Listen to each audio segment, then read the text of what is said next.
Hello bankers, very good evening. स्वागत है आप सभी का हमारे official YouTube channel GIB CIB वाला पर। शाम हो चुकी है और डेली की तरह हम आपके साथ मेहनत सीरीज का हिस्सा बन चुके हैं।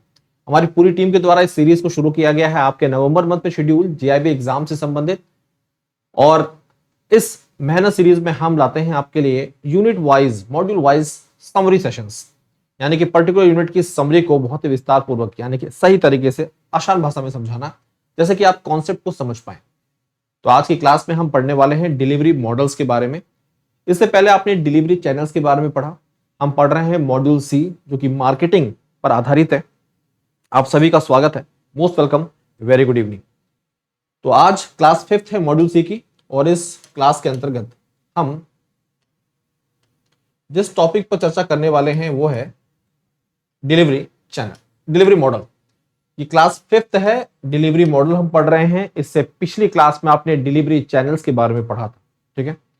तो देखिए, जब हम बात करते हैं डिलीवरी मॉडल की, डिलीवरी चैनल्स की, इनके कोर कॉन्सेप्ट आपको पता होने चाहिए, किस प्रकार के चैनल्स का इस्तेमाल कर रहे हैं। तो सबसे पहले पिछली क्लास को फटाफट में रिकॉल कर लेते हैं, ठीक है। ये डिलीवरी चैनल का स्ट्रक्चर है, डिलीवरी चैनल का स्ट्रक्चर है। जब इस पर्टिकुलर स्ट्रक्चर को आप देखते हैं तो हम डिलीवरी चैनल को दो तरीके से कैटेगराइज करते हैं, फिजिकल चैनल और electronic and remote channel. Physical के अंतर्गत ब्रांचेस आती हैं और एक्सटेंशन काउंटर्स आते हैं। इलेक्ट्रॉनिक और रिमोट चैनल के अंतर्गत ATM, internet banking and mobile banking, ठीक है। तो ये डिलीवरी चैनल का स्ट्रक्चर। आपने डिलीवरी चैनल के अंतर्गत ही बैंक बीसी और बैंक बीएफ के बारे में जानकारी ली। एग्जाम के नजरिए से काफी इंपॉर्टेंट है, एग्जाम में पूछा जा सकता है। मैंने कल की क्लास में आपको दोनों के बीच के की डिफरेंसेस के बारे में भी जानकारी दी थी कि बैंक बीसी जो है वो बैंक के एजेंट के तौर पर काम करते हैं। They can do transaction on the behalf of bank, but जो बैंक बिजनेस फैसिलिटेटर्स होते हैं वो ट्रांजैक्शंस नहीं कर सकते बैंक के बिहाफ पर। वो केवल क्लाइंट रिफर कर सकते हैं, क्लाइंट के प्रपोजल जो है उनको परसू कर सकते हैं और बैंक के माध्यम से ट्रांजैक्शंस को फैसिलिटेट करा सकते हैं। तो ये की डिफरेंस था जो आपने पिछली क्लास में पढ़ लिया था। आज की क्लास में हम कहानी को आगे बढ़ाने जा रहे हैं और बात करेंगे हम यहाँ पर डिलीवरी मॉडल्स के बारे में। जब भी हम डिलीवरी मॉडल्स के बारे में पढ़ते हैं तो यहाँ पर कुछ ह्यूमन इंटरवेंशंस के बारे में जानकारी दी जाती है जो कस्टमर और बैंक के बीच में होते हैं। यानी कि जब भी कस्टमर बैंक ब्रांच के माध्यम से इंटरेक्ट कर रहे हैं तो वहां पर कुछ उन्हें ह्यूमन इंटरवेंशन देखने को मिलेगी। और वो ह्यूमन इंटरवेंशन क्या होगी? वो ह्यूमन इंटरवेंशन बैंक का जो इंटरनल कस्टमर सब स्टाफ ऑफ द ब्रांच बोलते हैं। समझिएगा इस चीज को। जब भी आपसे कोई पूछे कि इंटरनल कस्टमर से आप क्या समझते हैं, तो इंटरनल कस्टमर का मतलब है विद इन द ब्रांच जो एम्प्लॉयज काम कर रहे हैं, यानी कि customer staff of the branch जो होता है उसे ही हम इंटरनल कस्टमर का नाम देते हैं, ठीक है साथियों। स्पेशलाइज्ड मार्केटिंग पर्सनल्स, आजकल देखेंगे आप बैंकों में, खासकर प्राइवेट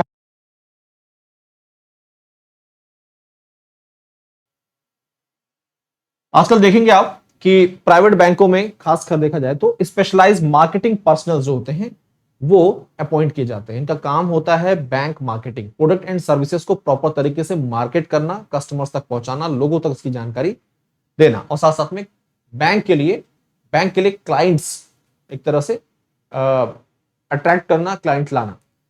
डीएसए का काम होता है कि बैंक के जो भी प्रोडक्ट एंड सर्विसेज हैं उन्हें कस्टमर्स तक पहुंचाना, डायरेक्ट सेलिंग एसोसिएट जो होते हैं, ठीक है। सेल करना किस आधार पर? अब देखिए, बैंक के जो भी प्रोडक्ट एंड सर्विसेज हैं, प्रोडक्ट एंड सर्विसेज जो हैं इनको सेल करना। भाई किसको सेल करेंगे? कस्टमर को सेल करेंगे। किसको सेल करेंगे? कस्टमर को सेल करेंगे। तो डीएसए से आपके एग्जाम में क्वेश्चन बन जाता है कई बार। डीएसए की फीचर्स के बारे में, कैरेक्टरिस्टिक्स के बारे में, किस तरह से ये ऑपरेट करते हैं, इसके बारे में जानकारी पूछ ली जाती है। तो एग्जाम में ये क्वेश्चन बनता है कि ह्यूमन इंटरवेंशन, जो 3 इंपॉर्टेंट ह्यूमन इंटरवेंशन है फिजिकल चैनल्स के अंतर्गत, वो क्या है? तो 3 इंपॉर्टेंट ह्यूमन इंटरवेंशन जो है फिजिकल चैनल के अंतर्गत, पहला इंटरनल कस्टमर जिसे हम बोलते हैं staff of the branch. The second one is the specialised marketing personal जो होता है, इसका मेन टारगेट होता है बैंक के प्रोडक्ट एंड सर्विसेज को प्रॉपर मार्केटिंग प्रोवाइड करना, मार्केट करना। Third one is the direct selling associate, DSA, जो कि कमीशन के आधार पर बैंक के प्रोडक्ट एंड सर्विसेज को कस्टमर तक सेल करता है, ठीक है। तो इनके बारे में आपको जानकारी होना बहुत जरूरी है। अब बात करने जा रहे हैं हम लोग डिलीवरी मॉडल का स्ट्रक्चर देखने जा रहे हैं। यहां पर जब डिलीवरी मॉडल की बात करते हैं तो डिलीवरी मॉडल का स्ट्रक्चर आपके सामने है। इस तरह से डिलीवरी चैनल का स्ट्रक्चर आपने देखा था, वैसे ही डिलीवरी मॉडल का structure, delivery model, delivery model, ठीक है। सर्विस डिलीवरी, सर्विस की delivery, service delivery, service delivery किसके माध्यम से? ब्रांच के माध्यम से, ब्रांच और beyond branch, branch and beyond branch, ठीक है। अगर हम ब्रांच की बात करें तो जो ब्रांच का स्टाफ है, जो ब्रांच का स्टाफ है, ब्रांच का स्टाफ या फिर जो डेडिकेटेड मार्केटिंग मैनेजर्स होते हैं, डेडिकेटेड मार्केटिंग मैनेजर्स, ठीक है, ये क्या होगा? विद इन द ब्रांच होगी। अगर हम बियॉन्ड द ब्रांच की बात करें तो beyond branch, beyond branch, beyond branch कौन आता है? डीएसए आते हैं, डायरेक्ट सेलिंग एसोसिएट्स आते हैं, डीएसए आते हैं, जो बैंक के प्रोडक्ट एंड सर्विसेज को सेल करते हैं। तो ये डिलीवरी मॉडल्स का स्ट्रक्चर आपके सामने। इससे पहले आपने डिलीवरी चैनल के बारे में जाना, इससे पहले फिर आपने समझा कि जब हम फिजिकल ब्रांचेस की बात करते हैं तो ह्यूमन इंटरवेंशंस कौन कौन से हैं, है ना। अब हम पढ़ते हैं कुछ और बेसिक बातें जो आपके एग्जाम के नजरिए से काम की हो सकती। देखिए, स्टाफ की जब भी हम बात करते हैं, जब भी कस्टमर ब्रांच को विजिट करता है तो जो बैंक ब्रांच का स्टाफ होता है वो फर्स्ट पॉइंट ऑफ कांटेक्ट होता है, वो फर्स्ट पॉइंट ऑफ कांटेक्ट होता है। और यहीं से कस्टमर सेटिस्फैक्शन के साथ साथ में, कस्टमर सेटिस्फैक्शन के साथ साथ में अगर हम बात करें तो कस्टमर रिलेशनशिप भी स्टैब्लिश होता है। तो अगर कस्टमर के पॉइंट ऑफ व्यू से देखा जाए और फर्स्ट पॉइंट ऑफ कांटेक्ट ही गड़बड़ हो जाए, इंटरनल कस्टमर जो है बैंक का वही सही से बिहेव ना करे या फिर कस्टमर्स को सर्विसेज ना प्रोवाइड करे, तो सेटिस्फैक्शन नाम मात्र का रहेगा। तो इसलिए बोला जाता है कि जो स्टाफ ऑफ द ब्रांच, उसे इंटरनल कस्टमर बोला जाता है, वो फर्स्ट पॉइंट ऑफ कांटेक्ट होता है। और रिटेल बैंकिंग एक्सपीरियंस के पॉइंट ऑफ से देखा जाए तो कस्टमर और कस्टमर सर्विस एक्सपेक्टेशन जो होती है, यहां से शुरुआत होती है उसकी फुलफिल होने की।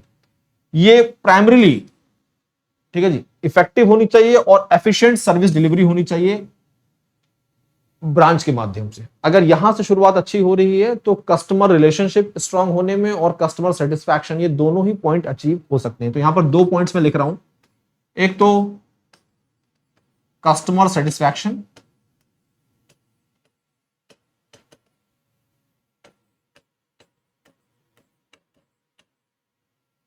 and the second one is the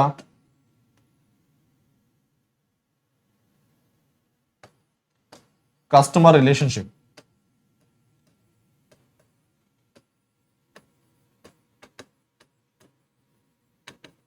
customer relationship.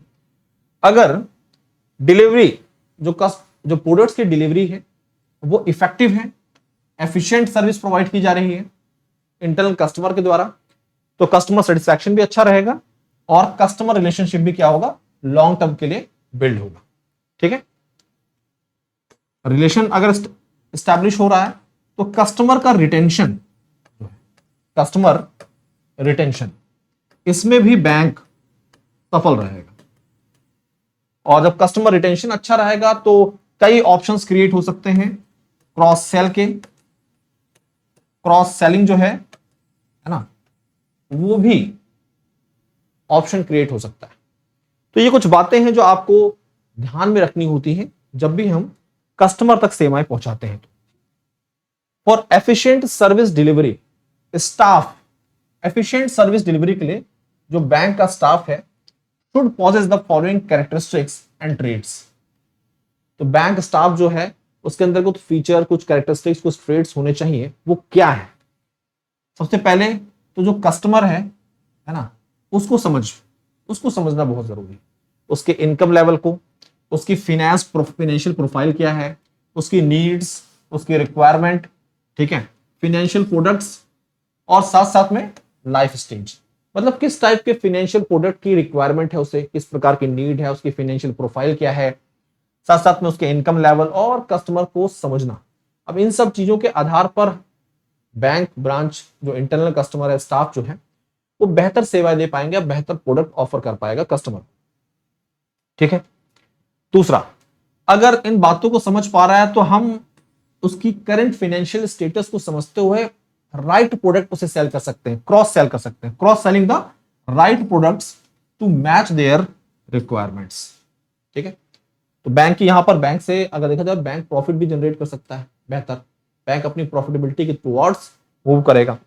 Post cell, केवल सेल पर ही फोकस नहीं, सेल के साथ साथ में सर्विस भी, क्योंकि अगर आपको कस्टमर रिटेन करना है लॉन्ग टर्म के लिए, कस्टमर रिटेंशन बहुत इंपॉर्टेंट होता है बैंक के लिए, साथ साथ में कस्टमर रिलेशनशिप को भी बिल्ड करना जरूरी है। इसके लिए सेल, पोस्ट सेल सर्विस बेहतर होनी चाहिए। Follow up for customer satisfaction, इससे कस्टमर सेटिस्फाइड होता है। फीडबैक को रिसीव करना, उसके आधार पर प्रोडक्ट एंड सर्विसेज में जो भी खामियां हैं उसे दुरुस्त करना। Specialised marketing managers support retail banking initiative through customer sourcing. तो जो स्पेशलाइज्ड मार्केटिंग मैनेजर होता है वो क्या करता है, कस्टमर सोर्सिंग के माध्यम से क्या करते हैं, वो रिटेल बैंकिंग इनिशिएटिव को और सपोर्ट प्रोवाइड करते हैं। ठीक है साथियों। इसके अलावा अगर बात करें, प्राइवेट बैंकों में आपको स्पेशलाइज्ड मार्केटिंग मैनेजर्स देखने को ज्यादा मिलते हैं। इनका मेन फोकस होता है कस्टमर सोर्सिंग, और साथ साथ में बहुत सारी ऐसी जो वेरिफिकेशंस होती हैं कस्टमर से संबंधित, उनको फुलफिल करने के बाद इन्हें आगे प्रोसेसिंग के लिए भेजा जाता है। ठीक है। तो ये कंप्लीट एक तरह से स्पेशलाइज्ड मार्केटिंग मैनेजर जो होता है उसकी रिस्पॉन्सिबिलिटी होती है। अब हम बात करते हैं डीएसएस की, डायरेक्ट सेलिंग एसोसिएट्स। इनका रोल बहुत बड़ा होता है क्योंकि बैंक के बहुत सारे प्रोडक्ट एंड सर्विसेज होती हैं, वो सीधा मार्केट तक पहुंचाना, कस्टमर को सेल करना और कमीशन के आधार। और इफेक्टिव इंटरमीडिएट, ये क्या है, एक इंटरमीडिएट के तौर पर रोल प्ले करते हैं between the banks and customer. तो बैंक और कस्टमर के बीच में इंटरमीडिएट का रोल प्ले करते हैं कौन, डीएसएस। बैंक के जो प्रोडक्ट्स होते हैं उनको सेल करते हैं कमीशन के आधार पर for sourcing and completing the initial formalities. ठीक है। आगे टाई अप्स, बैंक के द्वारा डिफरेंट सेक्शन में, जैसे अगर हम बात करें बिल्डर्स के साथ, अगर हम बात करें ऑटोमोबाइल जो जिसे बोल सकते हैं कि मैन्युफैक्चरर्स होते हैं, ऑटो डीलर्स होते हैं, उनके साथ टाई अप। तो बैंक टाई अप करता है किसके साथ, बिल्डर के साथ for expanding home loan portfolio, auto dealer के साथ ऑटो व्हीकल लोन्स के लिए, इंस्टीट्यूशंस के साथ करता है, एजुकेशन इंस्टीट्यूशन के साथ पर्सनल लोन, और एजुकेशनल इंस्टीट्यूशन के साथ लोन के लिए करता है। Are some of the tie up channel for expanding retail asset for bank. तो बैंक के द्वारा अपने रिटेल असेट को एक तरह से एक्सपैंड करने के नजरिए से ये टाई अप्स किए जाते हैं बैंकों के द्वारा। तो ये सब डिलीवरी मॉडल के अंतर्गत ही है। ठीक है। तो डिलीवरी चैनल, डिलीवरी मॉडल, ये दोनों ही बातें आप इनके कोर कॉन्सेप्ट को समझ चुके हैं, समरी को आप समझ चुके हैं। अब ले चलते हैं आपको जैब एग्जाम को क्लियर करने के लिए वन स्टॉप सॉल्यूशन की तरफ। वन स्टॉप सॉल्यूशन क्या है, वन स्टॉप सॉल्यूशन है महापैक। जैब महापैक जो है बहुत ही खास है आपके लिए, क्योंकि इसके अंतर्गत 15+ बैचेस का एक्सेस मिलता है आपको, मॉड्यूल वाइज डीपीपीज मिलती हैं, क्विज मिलते हैं, मॉक टेस्ट मिलता है, डाउट सॉल्विंग सेशन मिलता है। बहुत सारे बैंकर्स इस महापैक का हिस्सा बनकर एक बार में अपनी जैब एग्जाम क्लियर कर चुके हैं। 3 वैलिडिटीज में उपलब्ध है। 6 मंथ का सब्सक्रिप्शन आपके लिए मात्र 2799 का है। 1 ईयर का सब्सक्रिप्शन आपके लिए 3999 का, 2 ईयर का सब्सक्रिप्शन 5999 में उपलब्ध है। हमारी टीम के द्वारा जैब फाउंडेशन 2.0 बैच भी लॉन्च कर दिया गया है। फाउंडेशन बैच का मेन मकसद होता है आपके कोर कॉन्सेप्ट पर उसको मजबूत करना। आपके कॉन्सेप्ट क्लियर है तो आपके एग्जाम में आपको जो भी थ्योरेटिकल केस स्टडीज, एमसीक्यूज मिलेंगे, आप आसानी से अटेम्प्ट कर सकते हैं। ठीक है। तो फाउंडेशन बैच आपकी नींव जो है उसे मजबूत बनाता है। फाउंडेशन 2.0 की बात कर रहा था, आपकी भारी डिमांड पर फाउंडेशन 2.0 बैच भी आ चुका है, मात्र 1999 में ये भी उपलब्ध है आपके लिए। तो फटाफट देर ना करिए, इन बैचेस का हिस्सा बनिए, अपने कॉन्सेप्ट पर काम करिए और अपने एग्जाम को क्लियर करने की शुरुआत अभी से कर दीजिए। प्रिपरेशन अच्छी रहेगी तो कोई भी बाधा, कोई भी दिक्कत आपको सफलता प्राप्त करने से रोक नहीं पाएगी। इंडिविजुअल बैचेस की बात करें तो 799 में इंडिविजुअल बैच आपके लिए उपलब्ध है। कई बार क्या होता है, एक पेपर नहीं क्लियर हो पाया तो उसके लिए आपको पूरा बैच परचेज करने की जरूरत नहीं, आप इंडिविजुअल बैच का हिस्सा बनिए और उसके साथ उस पर्टिकुलर पेपर की प्रिपरेशन कर सकते हैं। अब बात कर रहे हैं हम लोग बुक्स की। बुक्स के लिए जैब bankers a set of 4 books बहुत ही इफेक्टिव है, बैंकर्स की पहली पसंद रह चुकी है। बहुत सारे बैंकर्स जिन्होंने जैब एग्जाम क्लियर किया उनके द्वारा ये बात बताई गई। क्वालिटी कंटेंट है, एमसीक्यूज, केस स्टडीज, न्यूमेरिकल्स सब देखने को मिलेगा, प्रीवियस ईयर क्वेश्चंस, कॉन्सेप्ट को बहुत ही आसान भाषा में समझाया गया है, लैंग्वेज बहुत ईजी है। तो इस तरह से आप मात्र 1224 में इस set of 4 set of book को परचेज कर सकते हैं। इंडिविजुअल बुक भी आप यहां से खरीद सकते हैं, फ्लिपकार्ट और अमेजॉन पर उपलब्ध है। This is my Telegram channel, इस टेलीग्राम चैनल का हिस्सा बनिए। कोई डाउट, कोई भी क्वेरी बेफिक्र होकर अपने सवालों को पूछिए। आज के लिए, अभी के लिए इतना ही। धन्यवाद। पढ़ते रहिए, आगे बढ़ते रहिए।